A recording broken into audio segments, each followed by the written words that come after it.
Corona సమయంలో ప్రజలకు సేవ చేసేందుకు కాంగ్రెస్ పార్టీ ఎప్పుడు సిద్ధంగా ఉంటుందన్నారు సంగారెడ్డి ఎమ్మెల్యే జగ్గారెడ్డి. ఏఐసీసీ పిలుపు మేరకు అంబులెన్స్ సర్వీసులు ఏర్పాటు చేశామని, హైదరాబాద్ చుట్టూ ఈ సేవలు అందిస్తామని చెప్పారు. భవిష్యత్తులో మరిన్ని సేవలు చేసేందుకు కాంగ్రెస్ పార్టీ సిద్ధంగా ఉందంటున్న ఎమ్మెల్యే జగ్గారెడ్డితో మా ప్రతినిధి నవీన్ ఫేస్ టు ఫేస్. ఇటు దేశంలోనూ రాష్ట్రంలోనూ కరోనా కేసులు పెరుగుతున్న నేపథ్యంలో ఏఐసీసీ ఆదేశాల మేరకు ఈరోజు గాంధీ భవన్లో సంగారెడ్డి ఎమ్మెల్యే జగ్గారెడ్డి ఆధ్వర్యంలో 3 అంబులెన్స్ సర్వీసులు ప్రారంభించారు. అసలు ఈ అంబులెన్స్ సర్వీసులు ఎందుకు ప్రారంభించారు, అంటే ఈ అంబులెన్స్ సర్వీస్ వల్ల ఎలాంటి పేదల వారికి హెల్ప్ చేయాలనుకుంటున్నారు అనే విషయాలు మాట్లాడడానికి మనతో పాటు సంగారెడ్డి ఎమ్మెల్యే జగ్గారెడ్డిగా ఉన్నారు. వారితో మాట్లాడి మిగతా విషయాలు తెలుసుకునే ప్రయత్నం చేద్దాం. సార్ నమస్తే సార్. ఈరోజు మీరు అంబులెన్స్ కార్యక్రమం ఒక బృహత్తర కార్యక్రమాన్ని చేపట్టారు కదా సార్, అంటే ఈ అంబులెన్స్ సర్వీస్ను ఎవరెవరు ఉపయోగించవచ్చు, ఎలాంటి వరకు? అంటే ఇప్పుడు all India Congress party Sonia Gandhi, Rahul Gandhi గారు, ఉత్తమ్ కుమార్ రెడ్డి గారు తెలంగాణ ప్రదేశ్ కమిటీ అధ్యక్షుడికి ఇచ్చిన ఆదేశాల మేరకు ఉత్తమ్ కుమార్ రెడ్డి గారు ఈ రోజు నుంచి 3 అంబులెన్సులు గాంధీ భవన్ కంట్రోల్ అందులో పెట్టి అందులో అందుబాటులో ఉంచి ఇంటి నుంచి హాస్పిటల్ నుంచి ఇంటి వరకు కోవిడ్ బాధితులు ఎవరైనా సరే తీసుకెళ్ళడానికి ఉచితంగా 50-60 కిలోమీటర్ రేంజ్లో ఎవరు ఫోన్లు చేసినా, ఇది గాంధీ భవన్ కంట్రోల్ రూమ్కి ఎవరు ఫోన్ చేసినా కాంగ్రెస్ పార్టీ పక్షాన అందుబాటులో 3 ఉంచాలని వారు చెప్పడం జరిగింది. అందుకే 3 అంబులెన్సులు పూర్తి బాధ్యత తీసుకొని మరి ఈ రోజు నుంచి అందుబాటులో ఉంచడం జరుగుతుంది. ఇది ఎన్నెళ్ళైనా సరే దీని మెయింటెనెన్స్ నేనే చేసుకుంటూ గాంధీ భవన్ కాంగ్రెస్ పార్టీ ఆదేశాల ఉత్తమ్ కుమార్ రెడ్డి ఆదేశాల మేరకు ఈ 15,000, 20,000, 25,000 అంబులెన్స్ ఛార్జెస్ పెట్టుకోలేని వాళ్ళకి ఇది ఉపయోగపడుతుంది, ఉచితంగా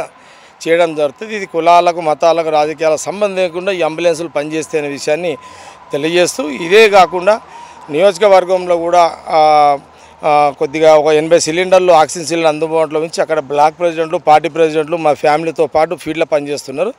అక్కడ ఎవరు ఫోన్లు వచ్చినా అక్కడ ఆక్సిజన్ సిలిండర్లు అందించుకుంటూ అందించుకుంటూ ఎవరికైనా రెమెడీస్ ఇవ్వాలంటే కావాలంటే కూడా కొంతమందికి అందించడం జరిగింది.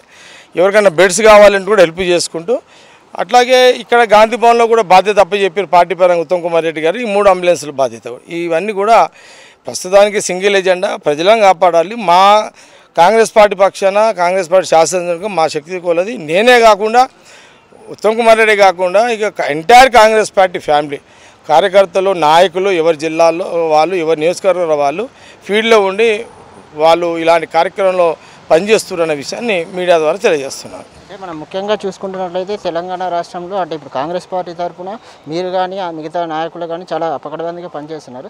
కానీ రాష్ట్ర ప్రభుత్వం మాత్రం చాలా అంటే మనం హాస్పిటల్లో చూసుకున్నట్లయితే బెడ్ల కొరత కానీ ఆక్సిజన్ కొరత ఉంటుందని, దీనిపై సీఎం కేసీఆర్ మొన్న ఆల్రెడీ గాంధీలో పర్యటించారు, మన ఎంజీఎంలో పర్యటించారు. కానీ ఆయన పర్యటించినప్పటికీ మాత్రం హాస్పిటల్లో మాత్రం ఏదైతే ఫెసిలిటీస్ ఏమీ అక్కడ డెవలప్ అయినట్టు కనిపిస్తలేదు.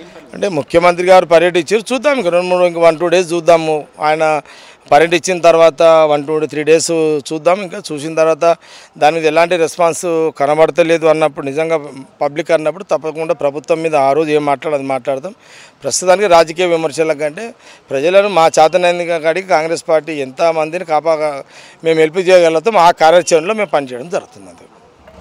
ముఖ్యంగా జగ్గారెడ్డి గారు చెప్తున్నది ఏంటంటే ఏఐసీసీ ఆదేశాల మేరకు, అంటే ఏదైతే ఏసీ ఆదేశాలు ఇచ్చిందో ప్రజలకు ఏదో విధంగా ప్రజానాయకులు హెల్ప్ చేయాలని చెప్పారో ఆ నేపథ్యంలోనే ఈరోజు ఇక్కడ పీసీసీ ప్రెసిడెంట్ ఉత్తమ్ కుమార్ రెడ్డి ఆదేశాల మేరకు గాంధీ భవన్లో 3 అంబులెన్స్లను ప్రారంభించామని, ఈ అంబులెన్స్లను హైదరాబాద్ పరిసర ప్రాంతాల్లో ఉన్న ఎవరైనా పేద ప్రజలు అంటే డబ్బులు లేక ఇబ్బంది పడుతున్న వారు వాళ్ళకి ఇంటి నుంచి హాస్పిటల్ నుంచి ఇంటికి చేరే వరకు ఈ అంబులెన్స్ను ఉపయోగించుకోవచ్చు అని కూడా వారు చెప్తున్నారు. కెమెరామెన్ శ్యామ్తో నవీన్, V3 న్యూస్, హైదరాబాద్.